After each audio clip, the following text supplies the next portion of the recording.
Islamic পদ্ধতিতে গরু জবাইয়ের সময় গরু ব্যথা অনুভব করে কিনা এ নিয়ে একটি পরীক্ষা করা হয়েছিল। গরু জবাইয়ের সময় ইইজি পরীক্ষা করে গরুর মস্তিষ্ক এবং ইসিজি করে গরুর হার্ট দেখা হয়।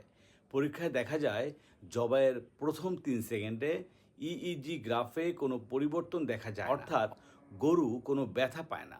পরের 3 সেকেন্ডের ইইজি রেকর্ডে দেখা যায় গরু গভীর ঘুমে আচ্ছন্ন থাকার মতো অচেতন হয়ে থাকে। শরীর হতে প্রচুর রক্ত বের হয়ে যাওয়ার ব্রেনের রক্ত সরবরাহ হয় না বলে এই অবচেতন অবস্থা হয়। এই প্রথম 6 সেকেন্ড পরে ইইজি গ্রাফে 0 লেভেল দেখাচ্ছিল, তার মানে গরু কোনো ব্যথা পাচ্ছিল না।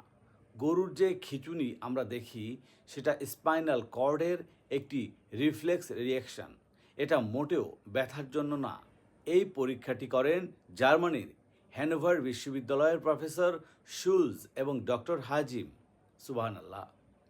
আল্লাহ রাবুল আলামিন এমনভাবে সব কিছু সৃষ্টি করে দিয়েছেন যা অত্যন্ত নিখুঁত। যারা ভাবেন যে পশু জবাইয়ের মাধ্যমে মুসলিমরা পশুকে কষ্ট দিচ্ছে, তারা আল্লাহ রাবুল আলামিনের এই রহমতের কথা জানতে পারলে সত্যি অবাক হবে। ধন্যবাদ।